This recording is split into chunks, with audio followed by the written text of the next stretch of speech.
You will hear a number of different recordings, and you will have to answer questions on what you hear. There will be time for you to read the instructions and questions, and you will have a chance to check your work.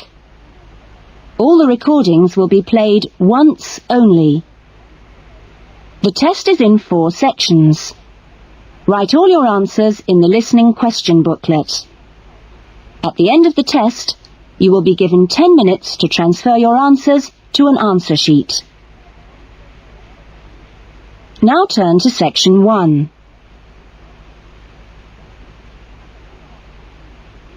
Section 1. Louise wants to join a video library. You will hear a conversation between Louise and the owner of the video library. First, you have some time to look at questions 1 to 5.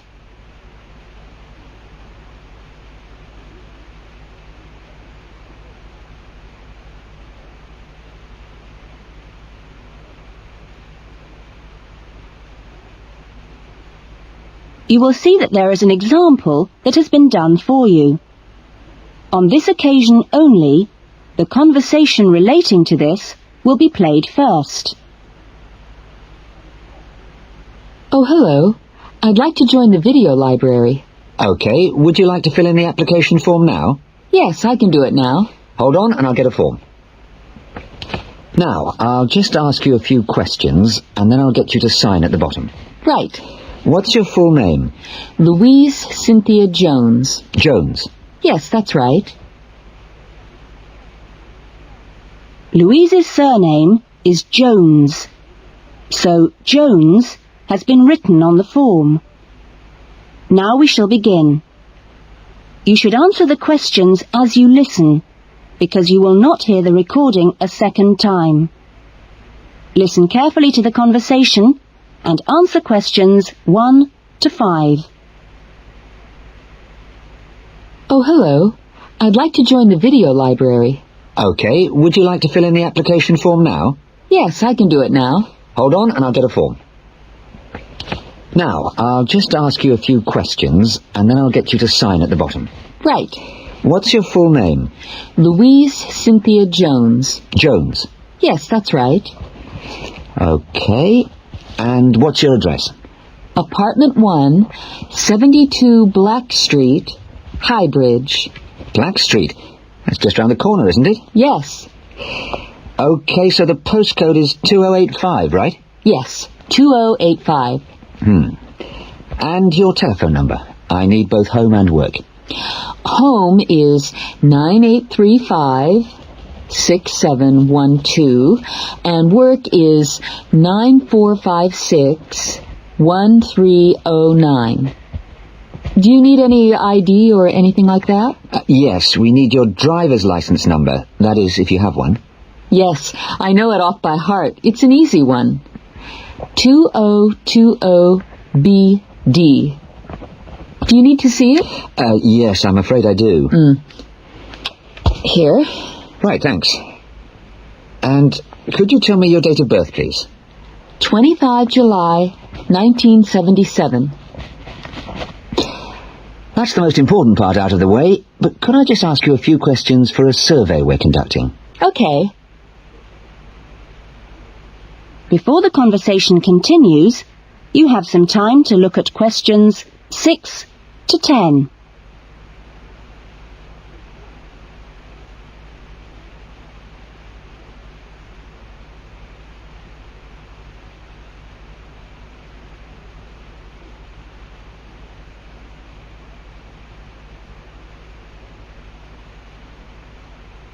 Now listen carefully and answer questions 6 to 10. What kind of videos do you prefer to watch? Have a look at this list.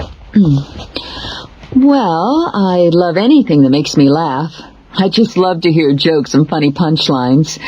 I'm not very keen on westerns, although my father likes them. But I'm a real softie, so anything with a bit of a love story is good for me. It doesn't matter how old. Not musicals, though. They're too much. Anything else? I'm completely taken by documentaries of the great outdoors. You know the sort. Animals, plants, and faraway places. I saw a wonderful one on dolphins last week. It was amazing. Now, I think that's all from me, except I need you to sign here on the line. Here's a pen. Oh, and I nearly forgot the membership fee. $25 refundable if you leave the library for any reason. There you are. And do I sign here? Yes, that's it. You can borrow videos now if you like, but your card won't be ready until next week. You can come and pick it up when you bring your first videos back. That is, if you want to take some now. Yes, I'd like to. I'll have a look around. Fine. That is the end of section 1. You will now have half a minute to check your answers.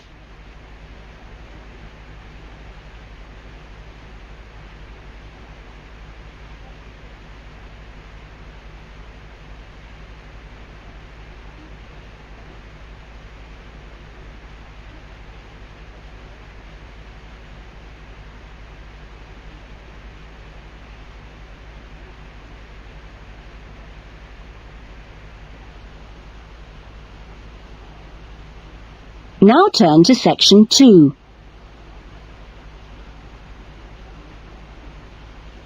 Section 2. You will hear a radio interview about an expedition across the Atura Mountains. First, you have some time to look at questions 11 to 15.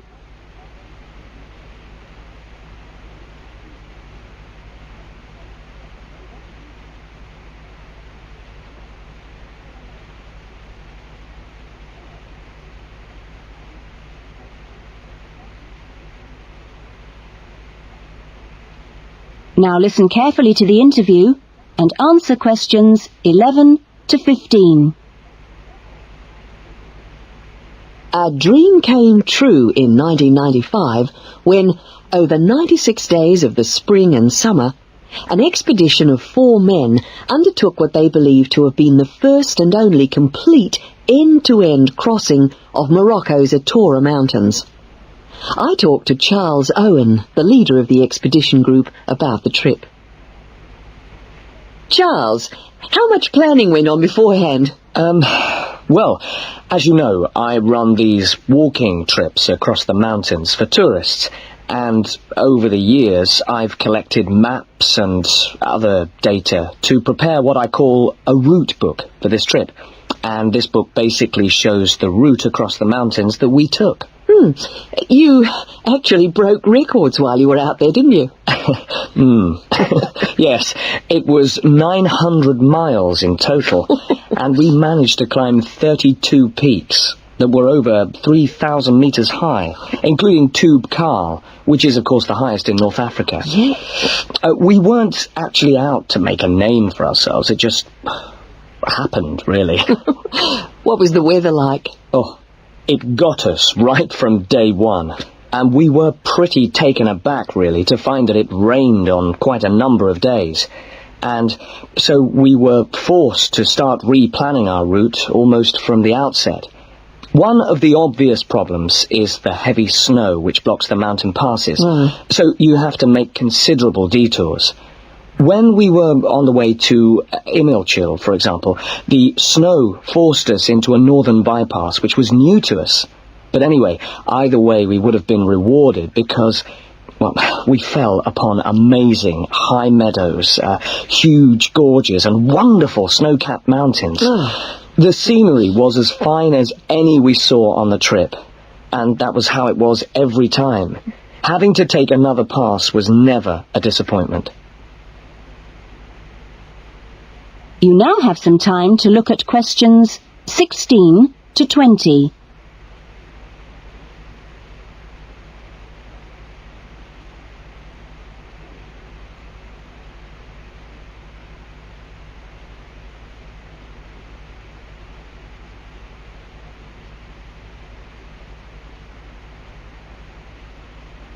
Now listen to the rest of the interview and answer questions 16 to 20. It was in many ways a social trip, wasn't it? Yes. We'd arranged to meet up with friends at various points on the journey. I mean, this was actually one of the purposes of the trip. And we managed to keep all these dates.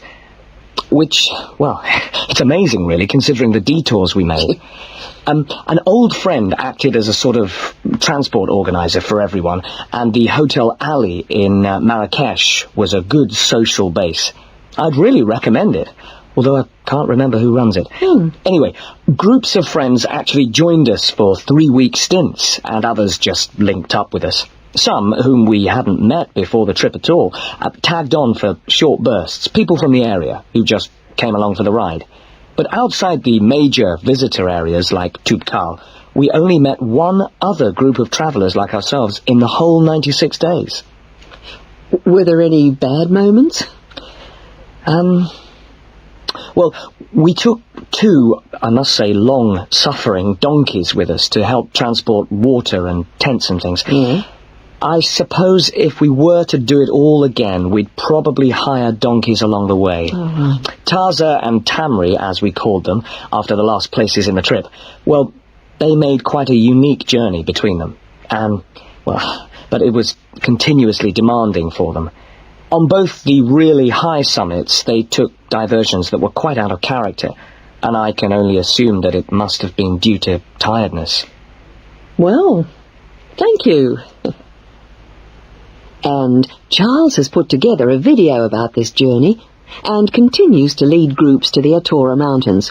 So if you want further information... That is the end of section 2. You will now have half a minute to check your answers.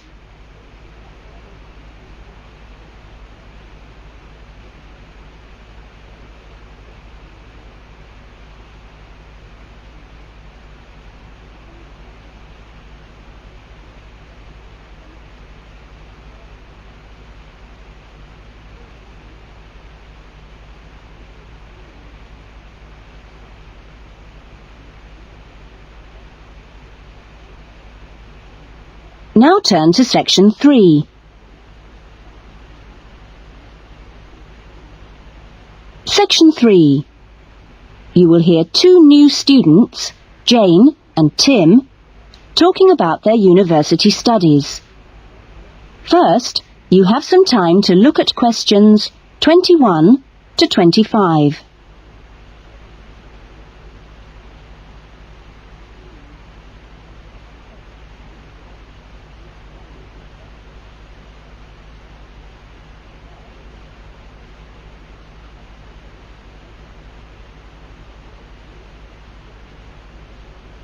Now listen carefully to the discussion and answer questions 21 to 25. Hi, Tim! Jane! How are you? Fine. I've been wondering when I'd run into you. Have you been here long? I arrived yesterday, on Sunday. How about you? I got here a few days ago, on Saturday. No, wait a minute. What's today? Sorry, Friday, not Saturday. But we didn't have to be here till today. Yes, I know. But I wanted to get my things moved into my room and just take a look around. So, did you decide to do English in the end? No, I changed my mind and opted for history instead. Oh. And you're doing biology, if I remember correctly. Yes, although to start with, I couldn't decide between that and geography. How much reading have you got? I was given an amazingly long list of books to read. See? Wow, it does look pretty long. Well, I counted 57. I could hardly believe it. What's your list like? Well, it's not as long as yours, but it's still pretty big. There are 43. I don't know how I'm going to get through them all. Well, you don't have to read them all this week. You just have to stay ahead of the lectures and seminars. Have you got your class schedule yet? Yep, it came with a reading list. When's your first lecture? Tuesday. How about you? The day after. It's my busiest day. I've got 2 lectures in the morning and 1 in the afternoon. Before the discussion continues, you have some time to look at questions 26 to 30.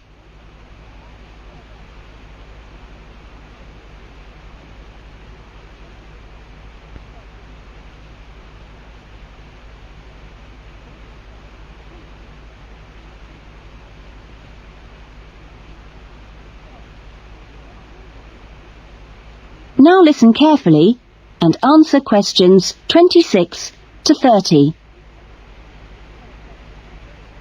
It's going to be different from school, isn't it? Yeah, particularly the lectures. Have you got any special strategy for listening to lectures? Well, I'm going to use a cassette recorder and record them all. What? Are you allowed to? Sure, lots of people do it nowadays. It means you can listen to the lectures all over again later and make really good notes. I couldn't do that. I like to take notes as I'm listening. I usually find I get all the important points. Reading is different, of course. My approach is to skim the book first to see what's important and what isn't. It saves hours of time. But what if you miss something? You don't mean you're going to read every word, do you? Well, that's what I usually do. Well, that's up to you, but I think you're crazy. What's your first lecture on, anyway? Oh, it's a lecture on the French Revolution. The French Revolution, how boring. Oh, it's not boring at all. It was an amazing period of history. It changed everything in Europe. So what's your first lecture about? It's about animal behaviour. It sounds really interesting. Look, I was on my way to the library. I'm going to get some of these books out and start reading for the first essay I've got to write. And what have you got to write about? No, you'll never believe it. I think our professor must have a sense of humour. He's given us the title, Why Study History? That's a good one. When you find the answer, let me know. No, I'm going to enjoy writing it. Have you been given any writing assignments yet? Yes, I've got to write about animal language. That sounds a challenge. I suppose you'll be off to the zoo to do field research. That is the end of section 3. You will now have half a minute to check your answers.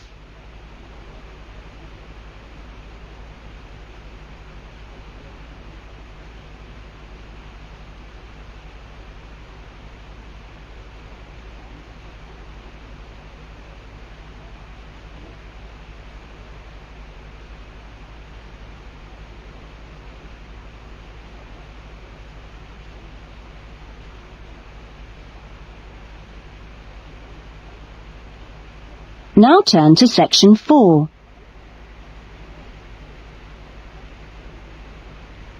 Section 4. You will hear a lecture being given to school leavers on the jobs people can get in sport and the training programs available to prepare for those jobs. First, you have some time to look at questions 31 to 40.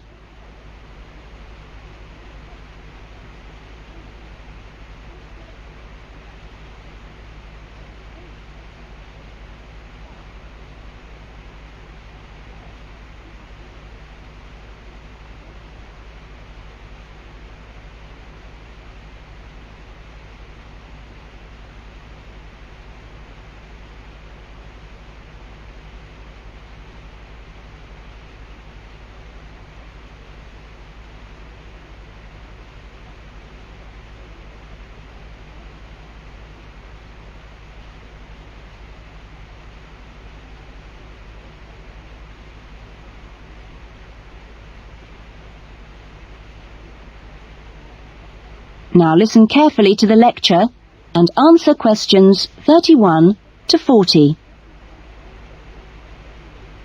Welcome to Further Education Information Week.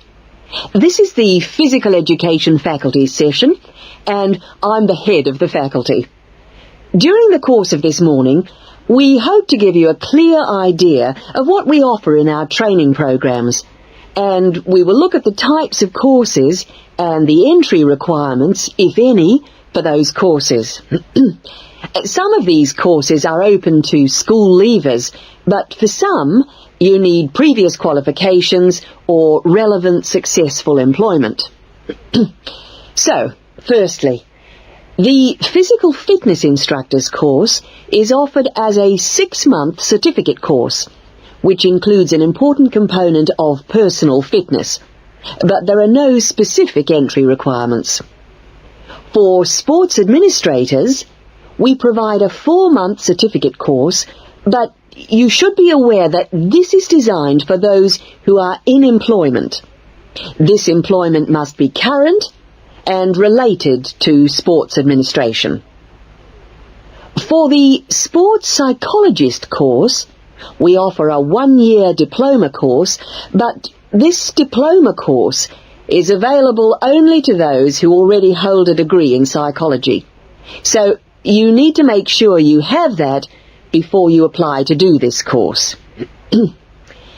Now, for physical education teachers, we offer a 4-year degree in education.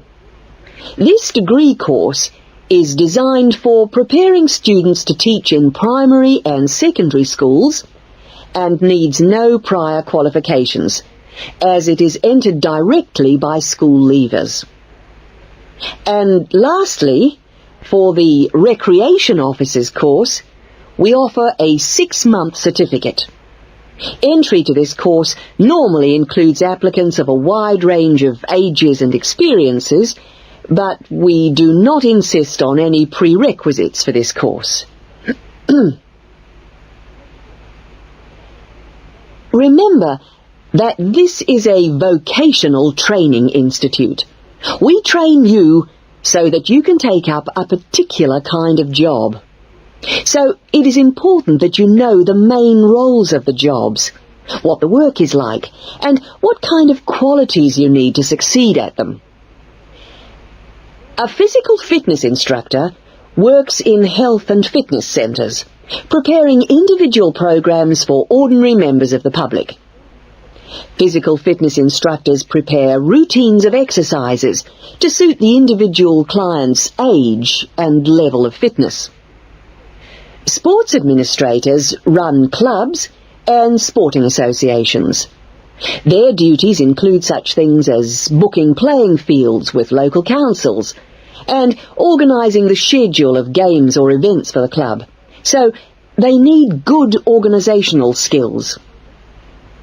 Sports psychologists spend time with professional athletes, helping them approach competition with a positive mental attitude to enable them to achieve their personal best.